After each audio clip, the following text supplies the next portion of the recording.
నమస్తే రమ్మగారు. నమస్తే రమ్మగారు, చిన్న పిల్లల దగ్గర నుంచి పెద్దవారి వరకు అందరికీ 4 కళ్ళొచ్చేస్తున్నాయి. సరే, పెద్దవాళ్ళంటే సహజం అనుకుంటాము. చిన్న పిల్లల్లో గూడా చూస్తా ఉన్నామండి. అవును. ఫోన్‌లు ఎక్కువ చూడటం, ల్యాప్సు, టీవీలు, స్క్రీన్ టైమ్ పెరిగిపోవటం కదండీ! హ్మ్. దీనికి ఫుడ్ ఏదన్నా ముందు నుంచే మనం జాగ్రత్తగా తీసుకుంటే రాకుండా కంట్రోల్ చేయటానికి అవకాశం ఉంటుందా? కొంచెం అవి పోస్ట్‌పోన్ చేయొచ్చా అని? అంటే పూర్వకాలపు పద్ధతులే జయ. మరిప్పుడు ఏమైనా మందులు, విందులు ఏమంటారు విటమిన్స్ లాంటివి వాడిస్తున్నారేమో తెలీదు. ఏవైనా సరే వాడితే ప్రతిదానికి దాని సైడ్ ఎఫెక్ట్ దానికుంటుంది. సైడ్ ఎఫెక్ట్స్ లేకుండా ఉండే విధానాలు పూర్వకాలం పాటించేవాళ్ళు. మనం ఇదివరకు చెప్పినట్టే నాకు గుర్తుంది. అవునవును. అయితే చేసినట్టున్నాం. చిన్నప్పటి నుంచి పిల్లలకి ఆ గ్రీన్ వెజిటబుల్స్ బాగా పెట్టాలి జయ. మనం కూడా తీసుకోవాలి. హ్మ్. పచ్చని వాతావరణాన్ని చూడాలి. ఓహ్! ఎండ చూడాలి.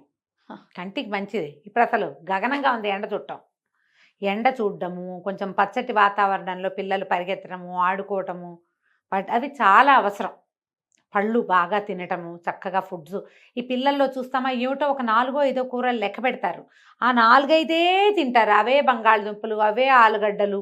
అంతే ఓ కాకరకాయ తినరు, ఓ పాలకూర తినరు, ఓ బచ్చల కూర తినరు. అసలు తల్లులకు కూడా బచ్చల కూరలు అవి చేయటం రాదు. అవును.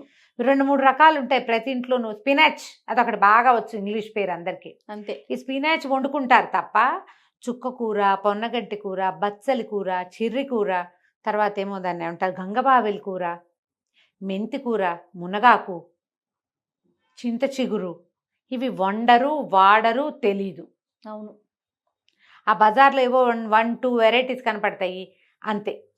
ఎంతసేపు ఇంగ్లీష్ వాళ్ళు ఎక్కడో వేరే దేశాల్లో తినేవి, వేరే రాష్ట్రాల్లో కనపడే బ్రొకోలీలు పెట్టాలా? ఇలాంటివి చూస్తారు ఏమిటో విచిత్రంగా. మనయి వదిలేస్తారు. మనం తోటకూర, వదిలేస్తారు. గోంగూర. వీటిని వదిలిపెట్టేస్తారు.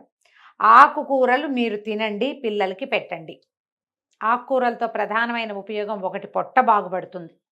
రెండోది కళ్ళకి మంచిది. ఇందులో హ్మ్. గంగవావిలి కూర, తర్వాత పొన్నగంటి కూర చాలా ఇంపార్టెంట్. చాలా అంటే చాలా. ఎంత పొన్నగంటి కూర పెడితే కళ్ళు అంత బావుంటాయి. మనం కూడా తినొచ్చు. చాలా సింపుల్ కూడా పొన్నగంటి కూర మనం అంత 2 కట్టలు కొనుక్కొచ్చామనుకో, కూరంతా ఒలిచేసుకుంటాం. ఆ కాడలు కొంచెం ముదురుగా ఉన్నవి ఒక ఇంత కుండీలో గుచ్చితే, నాలుగో రోజుకి చిగురు పెడతాయి జయ. అవునండి.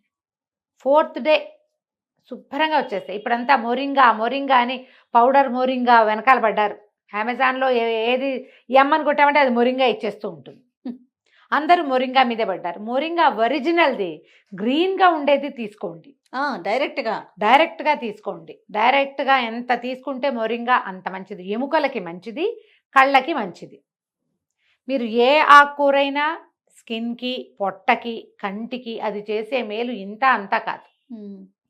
పొట్టలో రకరకాల సమస్యలుంటాయి. మనకేమిటి ప్రధానమైంది డైజెషన్ ప్రాబ్లమ్ ఒకటైతే, కాన్‌స్టిపేషన్ పెద్ద సమస్య. అవును. ఆకుకూరలు తినే వాళ్ళకి కాన్‌స్టిపేషన్ దగ్గర ఉండదసలు. తోటకూర లాంటివి రెగ్యులర్‌గా వారానికి 3 సార్లు తింటే యానల్ ఫిషర్స్ అవి వస్తాయి చూడు మోషన్ టైట్‌గా అయ్యి. అవి కూడా పోతాయి జయ. ఓహ్! పాత పద్ధతి. పీచున్న కూరలు తినాలి. తినాలి. ఆ! అవి పొట్టకవసరం. ఈ కళ్ళకేమో ఇది ఆక్ పొన్నగంటి కూర. ఆ! పొడగంటి కూర. దీంతో పాటు మునగాకు ఒకటి. మునగాకు రసాయనం మా చిన్నప్పుడు ఎప్పుడో మా పెద్దక్కయ్య గారి అబ్బాయికి కంటికి ఐసైట్ వచ్చిందని వాడు ఎయిర్ ఫోర్స్‌లో చేరబోతున్నాడో, చేరాడో ఆ సంవత్సరం ఇంకా అంత గుర్తులేదు. నేను అప్పటికి చిన్నపిల్లనే. మునగాకుతోటి ఒక రసాయనం చేశారు. హల్వాలాగా. హుహు. ఎలా చేశారో గుర్తులేదు. ఇప్పుడు అందరూ అడుగుతారు అది చెప్పండి చెప్పండని. నాకు గుర్తులేదు. సీరియస్‌లీ. మాధవరావు పెదనాన్న గారని ఆయుర్వేద వైద్యులు. హోమియోపతి కూడా చేసేవారు. కైకలూరులో ఉండేవారు. మా నాన్నగారి ఫ్రెండ్‌కి అన్నయ్య. ఓహో! ఆయన మేము పెదనాన్నండి వాళ్ళ సుబ్బారావు పెదనాన్న గారు. సుబ్బారావు పెదనాన్న వాళ్ళ అన్నయ్య గారు మాధవరావు పెదనాన్న గారు. పెదనాన్న గారే అలవాటు. ఆయన చేయించారు ఈ మునగాకు. హుహు. అంతకుముందు నాకు గుర్తులేదు జయ. మా ఇంట్లో మేము మునగాకు తిన్నట్టుగా.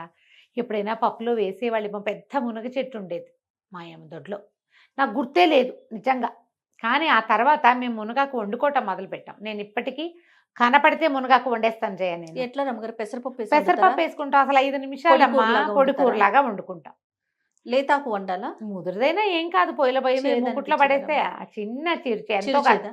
చిరుచేదు కూడా కాదు. మనం కొంచెం పాళంగా పెసరపప్పేసి, మునగాకు దాన్ని చక్కగా వండేసి, మనం ఎలా ఇగురులో తిరగమాత పెట్టుకుంటామో కొంచెం జీలకర్ర, మినపప్పు ఇష్టం ఉన్న వాళ్ళు 4 వెల్లుల్లి రెబ్బలు వేసుకుంటే చేదు కవర్ అయిపోతుంది. పెసరపప్పు తాలూకు చప్పదనం ఉంటుందిగా, ఆ, కవర్ అవుతుంది. ఆకు ముందుగా ఉడకపెడతారా మీరు? అక్కర్లా, ఒకేసారి పప్పులో చేసుకోవచ్చు. మామూలు తోటకూర పప్పు ఎలానో అలా. అంటే మరి కుక్కర్లో పెడితే సుద్దా పేస్ట్ అయిపోతుంది. అలా కాకుండా మనం పొడిగా చేసుకోవాలంటే పెసరపప్పు కొంచెం పొయ్యి మీద వేసి అది 35కి ఉడికాక మునగాకుని శుభ్రంగా రెమ్మలు ఒలిచేసి కడిగి నీటిలో వేస్తే అది ఇట్లా తేలిపోతుంది. అవునవును, బాగా జాడిచ్చి కొంగళ పురుగులు ఉంటాయి చూసుకోండి.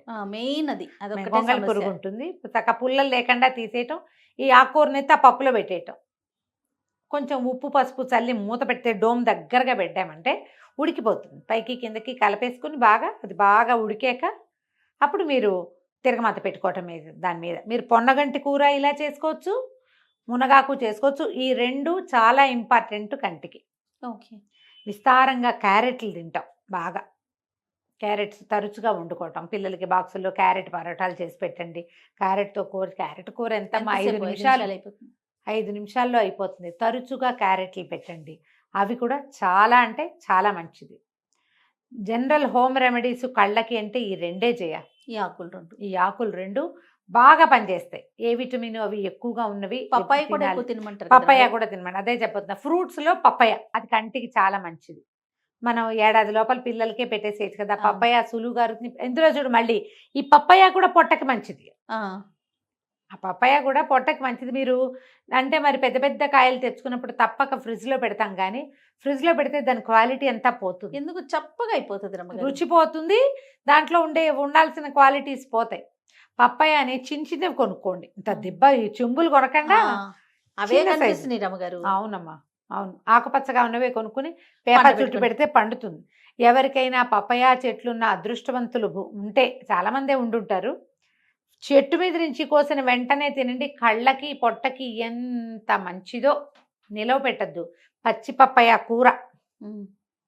అది కూడా మంచిది. పప్పయ్యతో సాలెడ్ చేసుకోవచ్చు, కూర చేసుకోవచ్చు, కొంచెం పెసరపప్పు వేసి పొడి కూరలాగా వండుకోవచ్చు, ఏదైనా చేయొచ్చు. పచ్చి పప్పయ్యాలు మంచివే, పండు పప్పయ్య కూడా మంచిదే. ఎవరికి ఏది అవకాశం ఉంటే అది చేయండి. ఆకుకూరలు దయచేసి అన్ని రకాల ఆకుకూరలు పరిచయం చేసుకోండి. మీకు బ్లడ్లో ఐరన్ లాస్ ఉండదు వాటి వల్ల. పొట్ట బాగుంటుంది, స్కిన్ బాగుంటుంది, హెయిర్కి మంచిది, కళ్ళకి మంచిది, ఎముకలకి మంచిది. ఓవరాల్గా కూర ఖర్చు కూడా తక్కువ. ఏ పప్పుతోటో కలిపి వేసుకుంటాం. తోటకూర కొనుక్కున్నామనుకో, ఓ 15 రూపాయలదో 20 రూపాయలదో, ఇంకేం అనుపానం అక్కర్లేదు. ఒట్టి ఇగురు, తోటకూర ఇగురు ఎంతమ్మా, 5 నిమిషాల్లో అయిపోతుంది. అవును. ఫ్రై అంటారు మా సచివత్వ వాళ్ళు, తోటకూర ఫ్రై చేసి అంటారు. ఫ్రై కాదు, ఫ్రై అంటే నూనె పోయాలి కాదు, ఇగురు పెట్టుకోవాలి. ఇంతే, నెయ్యి ఇంత, ఒక అంత అల్లం ముక్క సన్న ముక్కలు తరగండి. వెల్లుల్లిపాయలు వేసుకోదలుచుకుంటే వేసుకోండి, నేనైతే వేయను. ఇవే బాగుంటాయి, అల్లమే బాగుంటుంది. తాలింపై మినపప్పు, కొంచెం జీలకర్ర, ఎండుమిర్చి వేయటం, కూర ఎత్తి అందులో పెట్టడం. మీరు ఏ కూరనైనా అలాగే చేసుకోవచ్చు. ఉప్పు కొంచెం చూసి వేసుకోవాలి, ఇది కమ్మగా ఉంటుంది. అలవాటు చేసుకోండి. ప్రతిదీ మసాలాదారుగా తినాలని భావించద్దు. తింటే తిందురుగానే, ఇక అదే పనిగా కాకుండా ఇలాంటివి ఏమైనా తింటే కళ్ళకి మంచిది. ఇది ఆలోచించవలసిన విషయం. స్క్రీన్ టైము బాగా తగ్గించండి. కంటికి చిన్న చిన్న ఎక్సర్సైజులు కనపడుతూ ఉంటాయి. అవునవును. ఆ చిన్న ఎక్సర్సైజ్ని ప్రాక్టీస్ చేయండి. దానివల్ల బ్రెయిన్కి కూడా మంచిదే. కళ్ళు తల కదపకుండా కళ్ళు కదపాలి, ఇట్లా కళ్ళు కదపాలి. కార్నర్స్ కి చూడడము అలాంటివి చేయాలి. పైకి కిందకి up and చూడడం, down. తల కదపకూడదు, చేయాలి. ఇలాంటివి చిన్న చిన్న ఎక్సర్సైజులు కూడా ప్రాక్టీస్ చేయండి. పిల్లల్లో గనక మయోపియా లాంటివి ఉన్నాయనుకో జయ, సహజంగానే చిన్నపిల్లల్లో ఈ కళ్ళద్దాలు వచ్చే విలక్షణం ఉంటుంది. అవును. 18 ఏళ్ళు వచ్చాక ఆమె సైట్ పెరగటం ఆగి ఎక్కడో ఒక చోట క్లోజ్ అవుతుంది కదా. వీళ్ళకి ఇలాంటివి పెడితే విపరీతంగా పెరిగిపోయి ఇంతంత భూతద్దాలు రాకుండా ఉంటాయి. కాస్త నివారించు. కొంచెం నివారించవచ్చు. తరచుగా మునగాకు తినిపించండి. మునగాకు, పచ్చి మునగాకు కూడా కొంచెం ఇంత మునగాకుని కొద్దిగా బాగా నలిపి ఉండజేసి కొద్దిగా వెన్నతో కలిపి తింటే కళ్ళకి మంచిది. వెన్న ఉండాలి, ఫ్రెష్ వెన్న. ఇంత వెన్న, అంత మునగాకు, చిన్న బెల్లం ముక్క కూడా వేసుకుంటే అంత చేదు లేకుండా ఉంటుంది. అవకాశం ఉంటే చేయండి. ఓకే. కొంచెం పెద్దవాళ్ళు అయితే మునగాకు టీ లాగా కూడా కాచుకోవచ్చు. మొరింగా ఒంటికి మంచిది, మనం వింటున్నాం కదా. ఫ్రెష్ మునగాకు కనుక దొరికిద్దా ఎక్సలెంట్. మన దొడ్లో చిన్న కుండీలో వేసుకున్న 4 రోజు 4 రెమ్మలు తీసి ఒక గ్లాస్ నీళ్ళల్లో మరిగించడము, లైట్గా కలర్ మారగానే తాగేయడం కంటికి మంచిది. ట్రై చేసి చూడండి. ఇవి చిన్న ఇళ్లల్లో చేసుకునే రకపు పద్ధతులు. అవునవును. చిట్కా కాదు ఇది, లిటరలీ వైద్యమే. దీన్ని చిట్కాగా భావించకండి, చాలా ఉపయోగపడే విషయం ఇది. ఒక్క కంటికే కాదు, ఇప్పుడు మీరు చెప్పిన అన్నిటికీ మన మంచిది. శరీరంలో ఉన్న అన్ని అవయవాలకు ఉపయోగపడతాయి కదా. రైట్ రమ్మ గారు, నమస్తే. నమస్తే జయ.